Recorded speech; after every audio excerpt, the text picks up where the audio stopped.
I came home from work and my key wouldn't turn. Not a little stuck, I mean completely frozen, useless in the lock. I jiggled it. I cursed. I even tried shaking it like that would magically make the door open. Nothing. My apartment, my first real place, my sanctuary, the place I had decorated with my own taste and filled with my life, was suddenly a stranger's territory. And worse, I had no idea why. But before we continue, please subscribe and turn on the notification bell for updates. I stared at the new lock for what felt like hours, even though it had been less than a minute. Then I noticed something on the porch. My suitcase. In trash bags. Soaked a little from the afternoon rain. My clothes, my books, my laptop charger, everything I owned that could fit in one suitcase, dumped outside like garbage. I wanted to scream. I wanted to cry. But I also wanted answers. So I called my parents. Emily, my dad said when he picked up, his voice calm, too calm, "You don't live here anymore." Just like that. No explanation. No apology. No discussion. Just a statement that tore my world apart in a single sentence. My mom was quiet in the background. Her silence felt heavier than any words could have been. I wanted to yell, to beg, to reason. But there was nothing to reason with. It was done.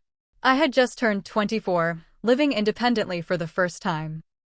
I thought moving out would mean freedom, but suddenly, freedom came with a price I wasn't prepared for: the betrayal of the people I trusted most. I didn't understand why. Had I done something so unforgivable that they felt this was necessary? Had they been planning this all along? Every scenario I imagined made less sense than the last. I picked up my bags, dragging them across the wet concrete, feeling the judgment of neighbors' eyes on me. I left my home behind for the first time, unsure where home even was anymore. And I thought maybe this was it. Maybe this was the end of the story with my parents, until 3 months later, something happened that I never, not in a million years, could have expected. I couldn't believe this was happening. I kept telling myself it was a mistake. Maybe my dad had forgotten something. Maybe the locksmith had messed up. But deep down I knew. This wasn't a mistake. This was deliberate. Looking back, I realized the tension had been building for months. It started small. My dad, Richard, always questioning my choices, my spending, even who I hung out with. My mom, Linda, would stay silent most of the time, nodding politely, but there was always this cold distance in her eyes, like she was calculating everything I did. I thought it was normal family tension. I thought they just wanted to protect me. But now, standing on my wet porch, dragging my suitcase across the concrete, I understood that protection had twisted into control. I remember sitting on the curb, staring at the trash bags, and asking myself, how could the people who raised me do this? My neighbors watched silently as I untangled my clothes, soaking in rainwater, my favorite sweater ruined. The humiliation stung almost as much as the betrayal. My phone buzzed in my hand. I called them again.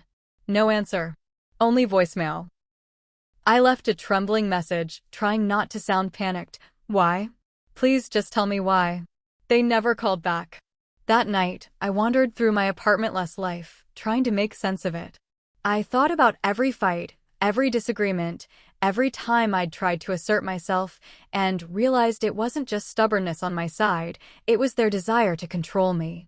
Everything from my spending habits to my decision to take this new job seemed to have pushed them over some invisible line. And now, 3 months of silence loomed ahead, with no warning, no explanation. I remember lying awake that night, replaying their voices in my head. You don't live here anymore. The calmness of my dad's voice made the words sting even more. It wasn't an argument. It wasn't a punishment. It was a verdict. My parents had judged me, and somehow, they decided I was no longer worthy of my home, of my life as I had built it. I had no choice but to rebuild. But every step I took away from that apartment felt like a step into the unknown. And yet, a tiny voice in my head kept asking, could they have had a reason beyond control? Something bigger? Something I couldn't see? I didn't know the answer, and that uncertainty gnawed at me every single day. And then, one night, everything changed. A sound at my door, loud and insistent, shattered the fragile sense of safety I had been clinging to.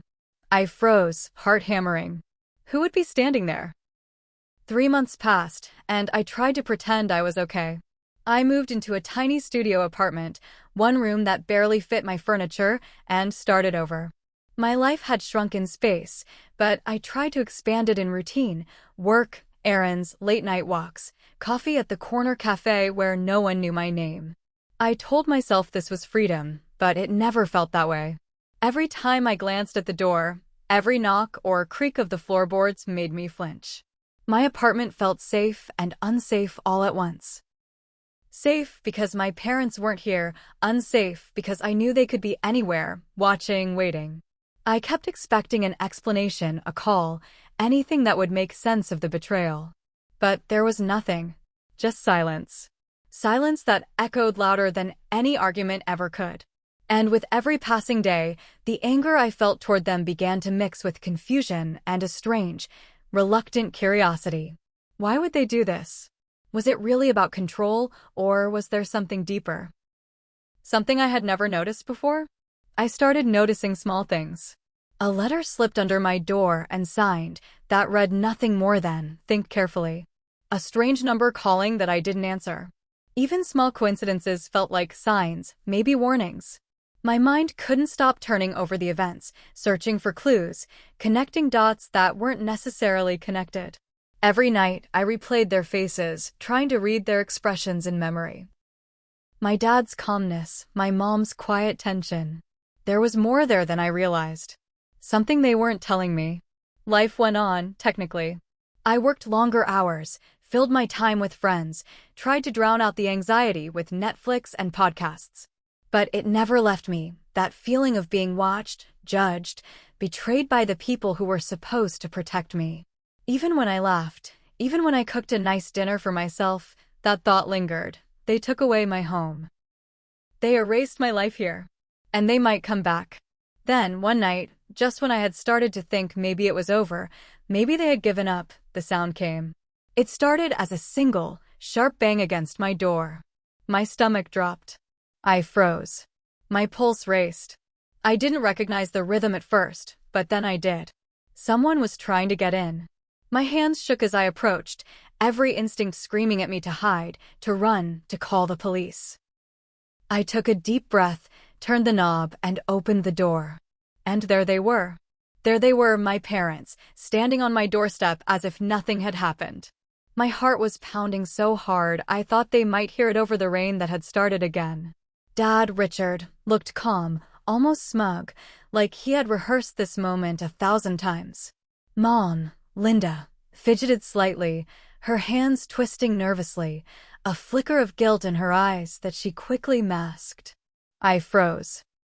My mind scrambled to process what I was seeing. After 3 months of silence, 3 months of panic, uncertainty, and rebuilding my life alone, they were here. In front of me. At my door. They weren't calling, they weren't apologizing. They were demanding. "We need to talk," Dad said, his voice steady, controlled, but underneath it, I could hear something else, a tension that matched the storm in my chest. I didn't invite them in. I didn't even step aside. I just stared at them, suitcase at my feet, memories flashing through my mind, the lock change, the trash bags, the humiliation, the nights I cried alone in my tiny studio. Talk about what? I finally asked, voice shaking. Dad didn't answer right away. Mom shifted, finally speaking. "Emily, you deserve to hear the truth. There's more to why we did what we did than you realize." I wanted to believe her, but every instinct screamed no. My body tensed. Betrayal had left scars that didn't fade with time. I wanted answers, but part of me didn't want to know them. What could they possibly say to make this right? Was there even a right? They began to explain slowly, cautiously.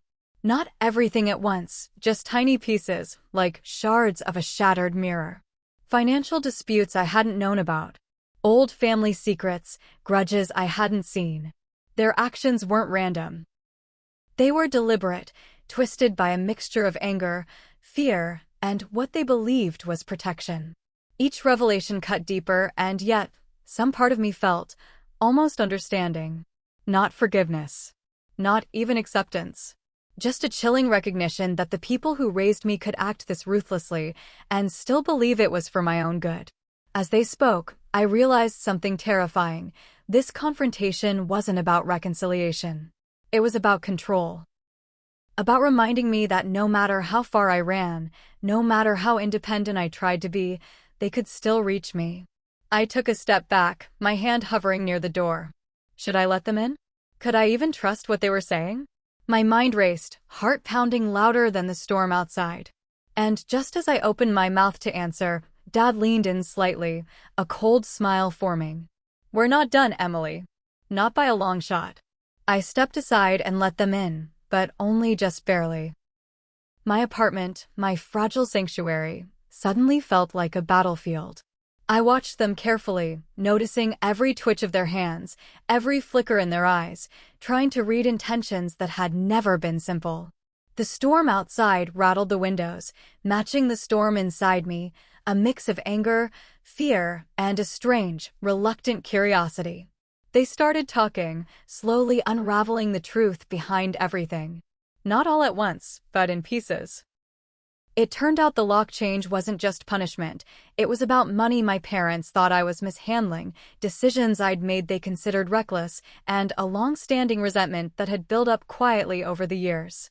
They told me things I had no idea about, old debts they had secretly paid off for me, mistakes I'd made as a teenager that haunted them, decisions I thought were mine alone that had consequences I couldn't see.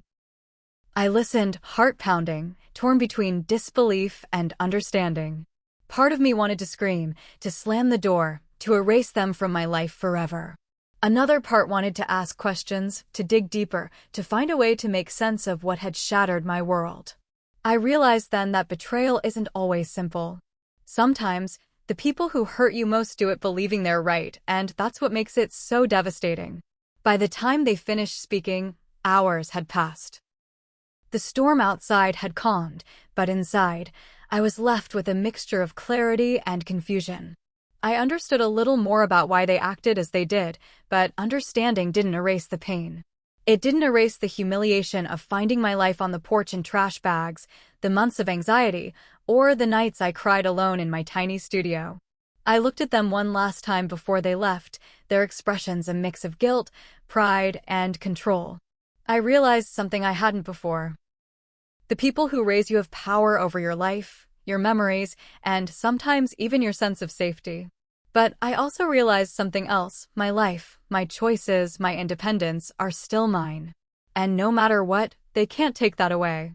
As the door closed behind them, I sank against the wall, exhausted, shaking, and strangely aware of one thing. This wasn't the end. It was just another chapter. A storm may pass, but storms leave traces, and some storms have a way of returning when you least expect them. So, I ask you, what would you do if the people who raised you showed up months after tearing your life apart? Could you forgive, understand, or even face them? Or would you slam the door and never look back? Because in my case, the story wasn't over. Not by a long shot.